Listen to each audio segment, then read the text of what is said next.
कई बार भगवान हमारे रिश्ते खुद तोड़ देता है ताकि कोई हमारी जिंदगी खराब ना कर सके। दुनिया में सबसे खुश वही लोग हैं जो ये जान चुके हैं कि दूसरों से किसी भी तरह की उम्मीद करना बेकार है। जिंदगी में थोड़ा दुख भी जरूरी है। हमेशा सुख ही मिलता रहेगा तो आप कभी जिंदगी में आगे नहीं बढ़ पाओगे। ये गलत सोच है इंसानों की कि एक अकेला इंसान क्या कर सकता है। पर देखो जरा उस सूरज को जो अकेला ही सारी दुनिया को रोशन करता है। भाग्यशाली वो नहीं होते जिन्हें सब कुछ अच्छा मिलता है, बल्कि भाग्यशाली वो होते हैं जिन्हें कुछ भी मिलता है उसे वो अच्छा बना लेते हैं। गीता में लिखा है, जब इंसान की जरूरत बदल जाती है तब उसके बात करने का तरीका भी बदल जाता है। फायदा सबसे गिरी हुई चीज है, लोग उठाते ही रहते हैं। हारता वो है जो शिकायत बार बार करता है और जीतता वो है जो कोशिश 1000 बार करता है। जिस इंसान को हम बेहद प्यार करते हैं वही इंसान हमारा सबसे ज्यादा फायदा उठाता है, क्योंकि वो इंसान जानता है कि हमारी कमजोरी क्या है। इतने समझदार बनो कि किसी को माफ कर दो, लेकिन इतने बेवकूफ मत बनो कि धोखा देने वाले पर दोबारा विश्वास कर बैठो। उम्मीद मत छोड़ना, कल का दिन आज से बेहतर होगा। जिंदगी में उस लेवल तक पहुंच जाओ कि लोग आपको खोकर पछताए। जीवन में कभी भी किसी से अपनी तुलना मत कीजिए। आप जैसे हो सर्वश्रेष्ठ हो, क्योंकि ईश्वर की हर एक रचना सर्वोत्तम होती है। खुद को किसी से कम समझना ईश्वर की रचना का अपमान है। इंसान का मन ही उसका सबसे बड़ा दुश्मन और उसका सबसे बड़ा दोस्त होता है। यदि मन आपसे जीतता है तो आपका दुश्मन बन जाता है, और यदि आप मन से जीतते हो तो आपका सच्चा दोस्त बन जाता है। यदि कोई आपको नजरअंदाज करे तो बुरा मत मानना, क्योंकि लोग अक्सर अपनी हैसियत के हिसाब से चीजों को नजरअंदाज करते हैं। उन लोगों के पीछे कभी मत भागना जिन लोगों को आपकी कोई परवाह नहीं। श्री कृष्ण कहते हैं, गलती हर इंसान से होती है, लेकिन गलतियां सुधारता वही इंसान है जो दिल का साफ होता है और रिश्तों को खोना नहीं चाहता।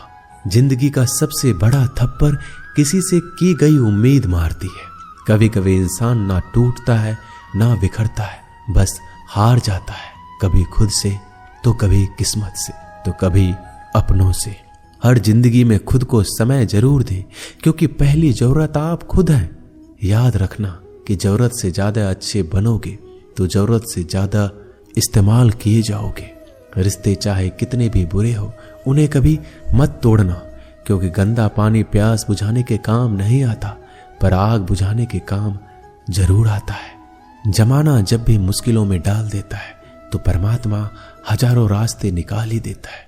विश्वास करने वाले से ज्यादा बेवकूफ विश्वास को तोड़ने वाला होता है, क्योंकि वह सिर्फ एक छोटे से स्वार्थ के लिए एक अच्छे इंसान को खो देता है। भलाई करते रहो पानी की तरह, बुराई खुद ही किनारे लग जाएगी कचरे की तरह। जब कोई समझे नहीं तो उसे समझाने की जरूरत ही क्या है। जब कोई माने नहीं तो उसे बताने की जरूरत ही क्या है। सच्चे दिल से किसी जरूरतमंद की मदद करके तो देखो। अगर दिल को सुकून ना मिले तो कहना, जिसे जाना है उसे जाने दो। अगर वो आज रुक भी गया तो कल चला जाएगा। इंसान को इंसान से दूर कर देने वाली सबसे पहली चीज जुबान है और दूसरी चीज पैसा है। जिन्हें सपना देखना अच्छा लगता है उनकी रात छोटी पड़ जाती है, और जिन्हें सपने पूरा करना अच्छा लगता है उनके दिन छोटे पड़ जाते हैं। किसी की आदत देखनी है तो उसे इज्जत, और किसी की अगर फितरत देखनी है तो उसे आजादी दो।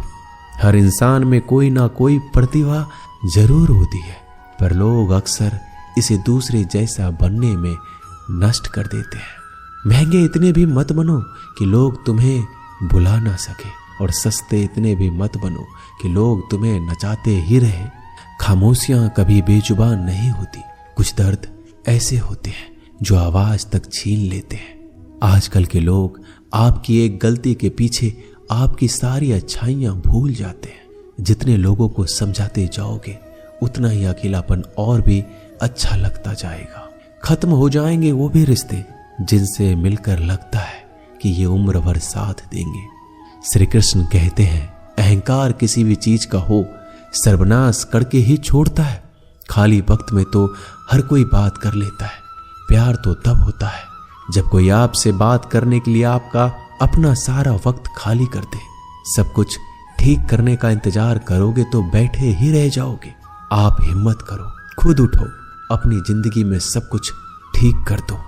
लोग पहचानना ही भूल जाए इससे पहले अपनी पहचान बना लेनी चाहिए। एक बार एक राजा ने भगवान श्री कृष्ण का मंदिर बनवाया और उसमें मूर्ति की पूजा करने के लिए एक पंडित को रखा।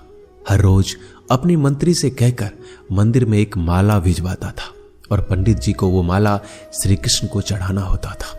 उसके बाद राजा जब दर्शन के लिए आता था तो पुजारी वो माला भगवान की मूर्ति के ऊपर से निकालकर राजा के गले में पहना देता। कई सालों तक ऐसा चलता रहा। पंडित जी अब बूढ़े हो चुके थे। एक दिन राजा की तबीयत खराब हो गई। उसने अपने सेवक को कहा कि तुम जाकर पंडित जी को माला दे आओ और उनसे कहो कि आज मेरी तबीयत खराब है, मैं आज मंदिर नहीं आ सकता, तो प्रतीक्षा ना करे। फिर राजा का सेवक वो माला लेकर पुजारी के पास गया और पूरी बात बता दी। पुजारी जी ने वो माला मूर्ति को चढ़ाई और सोचने लगे, इतने सालों से ये परंपरा चली आ रही है, लेकिन मैंने कभी भगवान का माला उतार कर खुद नहीं पहनी। शायद आज भगवान की यही इच्छा है कि ये माला मैं पहनूं, इसलिए भगवान ने आज राजा को नहीं भेजा। इसलिए आज अच्छा मौका है, ये माला मैं निकाल कर खुद पहन लेता हूं। फिर उस पंडित ने भगवान की मूर्ति से माला निकालकर खुद पहन ली। इसी बीच राजा का सेवक दौड़ के पंडित के पास आया और पंडित जी को कहने लगा कि राजा जी को ठीक नहीं लग रहा है, उनकी तबीयत और बिगड़ गई है, इसलिए अब वो प्रभु के दर्शन करना चाहते हैं। वो आ रहे हैं, उनकी सवारी जल्दी अभी मंदिर में आएगी। उन्हें लगा कि ये परंपरा कहीं टूट ना जाए, इसलिए वो आज भी मंदिर में आ रहे हैं। जब पंडित जी को इस बात का पता चला तो उन्होंने फटाफट माला अपने गले से उतारी और जाकर फिर से भगवान की मूर्ति को चढ़ा दी। फिर कुछ देर बाद राजा वहां आए और रोज की तरह पंडित जी ने भगवान के ऊपर से माला निकाली और राजा को पहना दी। अब राजा ने उस माला को देखा तो उस माला में एक सफेद बाल नजर आया। राजा ये समझ गया कि ये बाल पंडित का है। राजा ने पुजारी से पूछा, क्या ये माला आपने पहनी थी? इसमें सफेद बाल कहां से आया? यह सुनकर पुजारी जी घबरा गए। उन्हें लगा अगर मैं सत्य बता दूं तो राजा मुझे दंड देंगे, इसलिए वह पुजारी ने कहा, यह बाल तो श्री कृष्ण का है। राजा को सुनकर बहुत ही गुस्सा आया। उसने कहा, तुम झूठ बोल रहे हो, भगवान के बाल सफेद कब से होने लगे? राजा ने कहा, मैं फिर कल आऊंगा और श्रृंगार के समय देखूंगा कि उनके बाल सफेद है या काले। अगर बाल काले निकले और सफेद नहीं निकले तो आपको कल ही मृत्यु दंड दिया जाएगा, क्योंकि आपने मुझसे झूठ बोला है। राजा ये कहकर वहां से चला गया। इधर पुजारी भगवान के चरणों में गिरकर रोने लगे कि हे प्रभु, मुझे माफ कर दीजिए, मैं लोभ में आ गया था, मुझे लगा मुझे ये माला पहन लेनी चाहिए, मुझे बचा लीजिए, नहीं तो कल राजा मुझे मार देगा। वो पुजारी पूरी रात भगवान के चरणों में गिरकर रोने लगा, विनती करने लगा कि प्रभु मुझे बचा लीजिए। अगली सुबह राजा मंदिर पहुंचा। राजा ने भगवान की मूर्ति के ऊपर से मुकुट निकाला और उनके बाल देखे। राजा चौंक गया क्योंकि भगवान की मूर्ति के ऊपर सफेद बाल थे। राजा ने सोचा ये पुजारी की कोई चाल है, इसने मौत की सजा से बचने के लिए भगवान के बाल सफेद कर दिए हैं। राजा यह बाल असली या नकली इसकी जांच करने के लिए बाल तोड़ने लगा। जैसे ही राजा ने कुछ बाल तोड़े तो मूर्ति में से खून की धारा बहने लगी। राजा भगवान के चरणों में गिर गए और क्षमा मांगने लगे और रोने लगे, कहा मुझे माफ कर दीजिए। तभी मूर्ति से एक आवाज आई, राजा तूने सिर्फ मुझे मूर्ति माना, इसलिए मैं तुम्हारे लिए सिर्फ एक मूर्ति हूं। लेकिन पुजारी ने मूर्ति में साक्षात भगवान देखा, इसलिए मुझे मेरे भक्त की रक्षा करने के लिए मेरे बाल सफेद करने पड़े और खून की धारा बहानी पड़ी, ताकि मैं समझा पाऊं कि जहां भाव है वहां भगवान है। अगर आप वाकई में भगवान का स्मरण करते हैं, उन्हें देखना चाहते हैं, तो आपके अंदर सिर्फ भाव होना चाहिए। ये एक छोटी सी कहानी हमें शिक्षा देती है कि भगवान के आशीर्वाद के सिवाय कुछ भी संभव नहीं। अगर आप सच्चे दिल से भगवान को पुकारते हैं तो भगवान आपकी मदद के लिए जरूर आते हैं। दोस्तों, ये वीडियो यहीं समाप्त होती है। मिलते हैं अगले वीडियो में। तब तक के लिए अपना ख्याल रखिएगा। जय श्री कृष्णा।